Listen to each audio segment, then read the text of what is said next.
ಶಂಕರ ಹೇಳ್ಕೊಟ್ಟಿದ್ದ ಅದು. Keep dreaming, keep dreaming, keep dreaming. ಯಾವ ದಿವಸ ನೀವು ಕನಸು ಕಾಣೋದನ್ನ ನಿಲ್ಲಿಸ್ತೀರೋ ಅವತ್ತು ನೀವು ಮುಗಿದು ಹೋಗ್ತೀರಿ. ಶಂಕರ ಕನಸು ಕಾಣ್ತಾನೆ ಸತ್ತೋದ. ನಮಸ್ಕಾರ ಸ್ನೇಹಿತರೆ, ನಾನಿಂದು ಮಾತನಾಡ್ತಿರೋದು ಕೇವಲ ಒಬ್ಬ ನಟನ ಬಗ್ಗೆ ಅಲ್ಲ, ಒಬ್ಬ ಕನಸುಗಾರ, ಒಬ್ಬ ಕ್ರಾಂತಿಕಾರಿ, ಒಬ್ಬ ದೂರದೃಷ್ಟಿಯ ವ್ಯಕ್ತಿಯ ಬಗ್ಗೆ.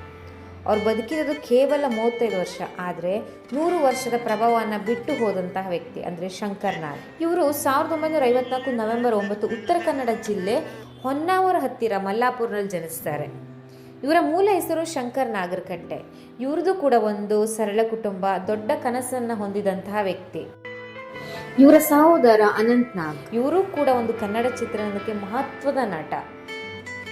ಶಂಕರ್ ನಾಗ್ ಬಾಲ್ಯದಿಂದಲೇ ನಾಟಕ, ಸಾಹಿತ್ಯ, ಸಮಾಜದ ವಿಚಾರಗಳಲ್ಲಿ ಆಸಕ್ತಿ ಹೊಂದಿದಂತಹ ವ್ಯಕ್ತಿ. ಇವರು ಚಿತ್ರರಂಗವನ್ನು ಪ್ರವೇಶ ಮಾಡಿದ್ದು 1978 ಗಿರೀಶ್ ಕಾರ್ನಾಡ್ ಅವರ ನಿರ್ದೇಶನದ ಒಂದಾನೊಂದು ಕಾಲದಲ್ಲಿ ಚಿತ್ರದ ಮೂಲಕ ಇವರು ಚಿತ್ರರಂಗವನ್ನು ಪ್ರವೇಶ ಮಾಡ್ತಾರೆ. ಈ ಸಿನಿಮಾ ರಾಷ್ಟ್ರ ಮಟ್ಟದಲ್ಲಿ ಪ್ರಶಸ್ತಿ ಪಡೆದಿದೆ. ಹಾಗೆ ಮೊದಲ ಸಿನಿಮಾದಲ್ಲೇ ಶಂಕರ್ ನಾಗ್ ಒಬ್ಬ ವಿಭಿನ್ನ ನಟ ಎಂಬ ಹೆಸರನ್ನು ಕೂಡ ಮಾಡ್ತಾರೆ. ಕೇವಲ 12 ವರ್ಷದಲ್ಲಿ 90ಕ್ಕೂ ಹೆಚ್ಚು ಸಿನಿಮಾಗಳಲ್ಲಿ ನಟಿಸಿದಂತಹ ವ್ಯಕ್ತಿ. ಆಟೋ ರಾಜ, ಗೀತ, ಮಿಂಚಿನ ಓಟ, ಆಕ್ಸಿಡೆಂಟ್, ಒಂದಕ್ಕೊಂದು ವಿಭಿನ್ನವಾದಂತಹ ಚಿತ್ರ.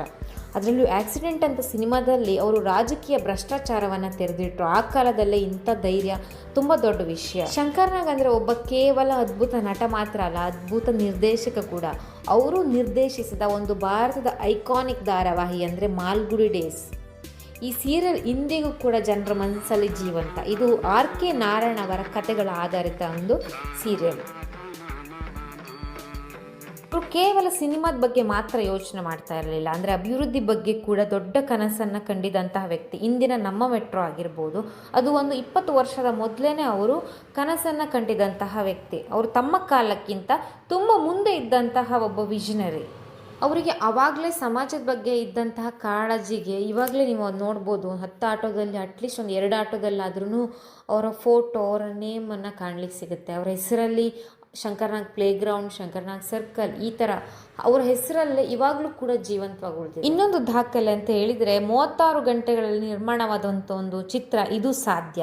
1989ರಲ್ಲಿ ದಿನೇಶ್ ಬಾಬು ನಿರ್ದೇಶನದ ಚಿತ್ರ. ಇದು ಕೂಡ ಒಂದು ದಾಖಲೆ. ಇದರಲ್ಲಿ ಶಂಕರ್ ನಾಗ್, ಅನಂತ್ ನಾಗ್ ಹಾಗೆ ತುಂಬ ಜನರು ಕೂಡ ನಟನೆ ಮಾಡಿದ್ದಾರೆ. ನನ್ನ ರಾಜಮಹಲ್ ವಿಲಾಸ್ ಎಕ್ಸ್ಟೆನ್ಷನ್ ಕರ್ಕೊಂಡ್ರು. ನಾನು ಒಂದು ಮನೆ ಕಟ್ಟಿದ್ದೀನಿ, ತೋರಿಸ್ಬೇಕು ನಿನಗೆ ಅಂತ. ಒಂದು ಪುಟಾಣಿ 1 ಬೆಡ್ರೂಮ್ ಹೌಸ್, ವಿಚ್ ಅದು ಪ್ರೀ ಫ್ಯಾಬ್ರಿಕೇಟೆಡ್ ಕಾಂಕ್ರೀಟ್ ಬ್ಲಾಕ್ಸ್ ಅಲ್ಲಿ ಕಟ್ಟಿರುವಂತ ಒಂದು ಮನೆ. ಆ ಟೆಕ್ನಾಲಜಿ ಜರ್ಮನಿಯಿಂದ ಅವರು ತಗೊಂಡ್ಬಂದು ಇಲ್ಲಿ ಒಂದು ಮಾಡೆಲ್ ಹೌಸ್ ಕಟ್ಟಿದ್ರು. ಎಷ್ಟು ದಿವಸ ಬೇಕಾದ್ರೆ 2 ಡೇಸ್ ಅಂದ್ರು. ಒಂದು ಕಾಂಕ್ರೀಟ್ ಫ್ಲೋರ್ ಹಾಕ್ಬಿಟ್ರೆ 2 ಡೇಸ್ ಅಲ್ಲಿ ಮನೆ ಕಟ್ಬಿಟ್ಟು ಡೆಲಿವರಿ ಕೊಡಬಹುದು ಅಂತದ್ದಿದು. 15,000 ರೂಪಾಯಿ ಆಗುತ್ತೆ ಒಂದು ಮನೆಗೆ. ನನ್ನ ಗುರಿ ಏನು ಅಂದ್ರೆ ಈ ಕರ್ನಾಟಕದಲ್ಲಿರೋ ಸ್ಲಮ್ಗಳಿರೋ ಗುಡಿಸಲನ್ನೆಲ್ಲ ತೆಗೆದು ಈ ತರದೊಂದು ಮನೆ ಕಟ್ಕೊಡ್ಬೇಕು. ಗೌರ್ಮೆಂಟ್ ಇಂದ ನಾನು 10,000 ರೂಪಾಯಿ ಸಬ್ಸಿಡಿ ಕೊಡ್ಸಕ್ ಓಡಾಡ್ತಾ ಇದ್ದೀನಿ. ಅದಾಗ್ಬಿಟ್ರೆ I will remove all the slums in Karnataka ಅಂದಿದ್ರು. I can never forget that in my life. ಹೀಗೆ ಒಂದು ರೇಡಿಯೋ ಸಂದರ್ಶನದಲ್ಲಿ ಅವರೊಂದು ಕೊನೆಯ ಮಾತನ್ನು ಹೇಳ್ತಾರೆ. ನಮಸ್ಕಾರ, ಬರ್ತೀನಿ ಆದರೆ ಬರೋಕ್ಕಿಂತ ಮುಂಚೆ ಒಂದು ಕೊನೆಯ ಪ್ರೀತಿಯ ಹಾಡು, ಆಕಾಶದಿಂದ ಜಾರಿ ಭೂಮಿಗೆ ಬಂದ ಅಂತ ಆ ಹಾಡನ್ನು ಹೇಳಿ ಅವರು ಆ ಸಂದರ್ಶನವನ್ನು ಕೊನೆ ಮಾಡ್ತಾರೆ. ನಿಜ ಹೇಳಬೇಕು ಅಂತ ಹೇಳಿದರೆ ಆಕಾಶದಿಂದ ಜಾರಿ ನಿಜವಾಗ್ಲೂ ಅವರು ಭೂಮಿಗೆ ಬಂದಂಥ ವ್ಯಕ್ತಿ. ಅವ್ರನ್ನ ಪಡೆದ ನಾವು ಪುಣ್ಯವಂತರು. ಇನ್ನು 100 ವರ್ಷ ಹೋದರೂ ಕೂಡ ಅವರ ಹೆಸರು ಜೀವಂತವಾಗಿ ಉಳಿತದೆ. 1990 ಸೆಪ್ಟೆಂಬರ್ 30 ದಾವಣಗೆರೆ ಬಳಿ ಒಂದು ಕಾರ್ ಅಪಘಾತ ಆಗಿ ಒಬ್ಬ ದಿಗ್ಗಜರನ್ನು ಕಳ್ಕೊಳ್ತೇವೆ.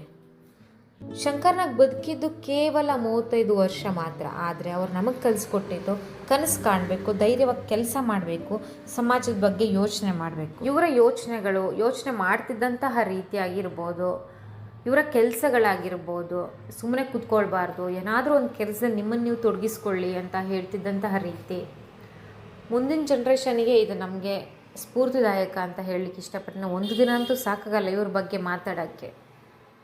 ಮುಂದಿನ ವಿಡಿಯೋದಲ್ಲಿ ನಾನು ನಿಮಗೆ ಸಿಗ್ತೇನೆ. ಧನ್ಯವಾದಗಳು.